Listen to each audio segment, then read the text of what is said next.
അല്ലെങ്കിൽ പിന്നെ എണീറ്റിരിക്കാൻ, പിന്നെ ഒന്ന് എണീറ്റ് നിൽക്കാൻ, അതിനുശേഷം പതിയെ പതിയെ നടക്കാൻ, പിന്നെ ചെറുതായിട്ട് വാക്കുകൾ ഉച്ചരിക്കാൻ, അവിടെ നിങ്ങൾ സ്കൂളിലേക്ക് എത്തുമ്പോൾ ആ വാക്കുകളെ ഇങ്ങനെ പുസ്തകത്തിലേക്കോ അല്ലെങ്കിൽ സ്ലൈറ്റിലേക്കോ എഴുതാൻ, അതിനുശേഷം അത് കൂട്ടി വായിക്കാൻ, കണക്കുകൾ, എണ്ണങ്ങളെ, അക്കങ്ങളെ തിരിച്ചറിയാൻ, അതിനെ കൂട്ടാൻ, കുറയ്ക്കാൻ, ഗുണിക്കാൻ, അങ്ങനെ ആ രീതിയിൽ നമ്മൾ ഏറ്റവും അടിസ്ഥാനപരമായിട്ട് നമുക്ക് കിട്ടേണ്ട വിദ്യാഭ്യാസത്തിൻ്റെ അല്ലെങ്കിൽ അറിവിൻ്റെ ഒരു 50% നമുക്ക് കിട്ടുന്നത് നമ്മുടെ പ്രൈമറി കലാലയങ്ങളിൽ നിന്നാണ്. അതോടൊപ്പം തന്നെ ഇതുപോലെ കൂടിയിരിക്കാൻ ജീവിതത്തിൽ ഏറ്റവും ആദ്യം നമ്മൾ കടന്നു വരുന്നതും പ്രൈമറി കലാലയങ്ങളിൽ തന്നെയാണ്. അതുകൊണ്ടൊക്കെ തന്നെയാണ് നമ്മളെ സംബന്ധിച്ചിടത്തോളം നമുക്ക് ഇതുപോലെയുള്ള കലാകളിലേക്ക് തിരിച്ചു വരുന്നതിനും നമുക്ക് വല്ലാത്ത ഒരു ആവേശമുണ്ടാകുന്നത്. പ്രൈമറി കലാലയങ്ങളിലെ വാർഷികങ്ങളൊക്കെ അത് ആഘോഷങ്ങളായിട്ട് മാറുന്നതും ആ രീതിയിൽ തന്നെയാണ്. നമുക്ക് എടത്തറ LP സ്കൂളിനെ കുറിച്ച് പറയുകയാണെന്നുണ്ടെങ്കിൽ വളരെ മികച്ച രീതിയിൽ മുന്നോട്ട് പോയിക്കൊണ്ടിരിക്കുന്ന നമ്മുടെ പഞ്ചായത്തിലെ അപൂർവം ചില വിദ്യാലയങ്ങളിൽ ഒന്ന് തന്നെയാണ് എടത്തറ LP സ്കൂൾ എന്ന് പറയുന്നത്. ഇവിടുത്തെ ഭൗതിക സാഹചര്യങ്ങളൊക്കെ എന്ന് പറയുന്നത് അത് ഒരു സംസ്ഥാന ശരാശരിക്കുമൊക്കെ മുകളിലായിരിക്കുമെന്നാണ് എനിക്ക് തോന്നുന്നത്. ആ രീതിയിലുള്ള ഒരു ഭൗതിക സാഹചര്യങ്ങളൊക്കെ തന്നെയാണ് ഇവിടെ നമ്മുടെ കുട്ടികൾക്ക് കിട്ടിക്കൊണ്ടിരിക്കുന്നത്. അത് പ്രീ പ്രൈമറി ആണെന്നുണ്ടെങ്കിലും മറ്റു ബാക്കി നമ്മുടെ 4ാം ക്ലാസ് വരെയുള്ള കുട്ടികൾക്കാണെങ്കിൽ പോലും ആ രീതിയിലുള്ള മികച്ച ഒരു ഭൗതിക സാഹചര്യം തന്നെയാണ് ഇവിടെ ഒരുക്കിയിട്ടുള്ളത്.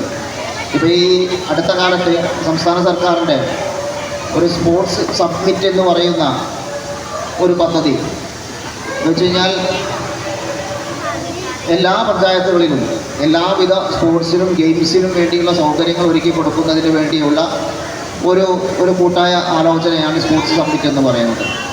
അപ്പം അത്തരം ഒരു ചർച്ച നമ്മുടെ പഞ്ചായത്തിൽ നടന്ന സമയത്ത് അതിലേതെങ്കിലും ഒരു ഐറ്റം നമുക്ക് നടത്താൻ കഴിയുന്ന, ഏറ്റവും എളുപ്പത്തിൽ നടത്താൻ കഴിയുന്ന ഒരു സ്കൂൾ ആലോചിച്ച സമയത്ത് അത് എടത്തറ LP സ്കൂളായിരുന്നു എന്നുള്ളതായിരുന്നു. കാരണം ഇവിടെ ഓൾറെഡി അതിനുള്ള സാഹചര്യങ്ങളൊക്കെ നിലവിലുണ്ട്. ഇപ്പോൾ ഈ ഒരൊറ്റ ഷെഡ് മാത്രം ഉപയോഗിച്ചുകൊണ്ട് ഇതിന് താഴെ ഈ മനോഹരമായിട്ട് ഇവിടെ വിധാനിച്ചിട്ടുള്ള ഈ ഒരു മുറ്റം മാത്രം ഉപയോഗപ്പെടുത്തിക്കൊണ്ട് സ്കേറ്റിംഗ് ഒക്കെ പോലെയുള്ള, റോളർ സ്കേറ്റിംഗ് ഒക്കെ പോലെയുള്ള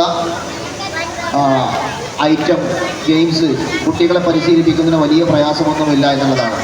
അപ്പോൾ അതിനെക്കുറിച്ച് ഇവിടെ അന്ന് വന്നിരുന്ന HM-നോടും അതുപോലെ തന്നെ PT പ്രസിഡന്റിനോടും ഉമർ മാഷോടും ഒക്കെ സൂചിപ്പിച്ച സമയത്ത് അവരത് വളരെ സന്തോഷപൂർവ്വം അത് ഏറ്റെടുക്കുന്നതിന് വേണ്ടി അവർ തയ്യാറായി എന്നുള്ളതാണ്.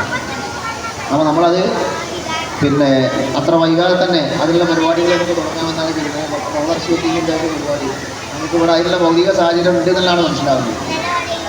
അത് അത്രയധികം ആളുകൾ, അതല്ലെങ്കിൽ വലിയൊരു മത്സരമില്ലാത്ത ഒരു ഐറ്റമാണ് എന്നുള്ളത് കൊണ്ട് തന്നെ നമ്മളെ കുട്ടികളെ സംബന്ധിച്ചിടത്തോളം അത് ഭാവിയിൽ അത് ഒരുപാട് ഉപകാരപ്പെടാൻ സാധ്യത കൂടി അതിലുണ്ട് എന്നാണ് മനസ്സിലാവുന്നത്. ഏതായാലും ഞാൻ നേരത്തെ സൂചിപ്പിച്ച പോലെ തന്നെ ആ രീതിയിൽ നന്നായിട്ട് ഭൗതിക സാഹചര്യങ്ങളെ ഉണ്ടാക്കിയെടുക്കുന്നതിനും അത് കുട്ടികൾക്ക് ഉപയോഗപ്പെടുത്തുന്നതിനുമൊക്കെ വളരെയധികം താല്പര്യപൂർവ്വം നിൽക്കുന്ന ഒരു മാനേജ്മെൻ്റ് എന്ന രീതിയിൽ ഈ ഒരു വേളയിൽ അവരെ മുക്തകണ്ഠം പ്രശംസിക്കുകയാണ്. ഇവിടെ നിങ്ങളെ വൈകുന്നേരം വരെ നിങ്ങളുടെ കുട്ടികളുടെ വിവിധ കലാപരിപാടികൾക്ക് വേണ്ടി കാത്തു നിൽക്കുന്നതാണ്. ഞങ്ങളുടെ പ്രസംഗങ്ങൾക്കല്ല നിങ്ങൾ കാത്തിരിക്കുന്നതെന്ന കൃത്യമായ ബോധ്യത്തിൻ്റെ അടിസ്ഥാനത്തിൽ കൂടുതൽ നീട്ടി പറയുന്നില്ല. ഈ വാർഷിക ആഘോഷത്തിൻ്റെ ഔപചാരികമായിട്ട് ഉദ്ഘാടന കർമ്മം നിർവഹിച്ച അറിയിച്ചുകൊണ്ട് എത്തുന്നു ചെയ്യും.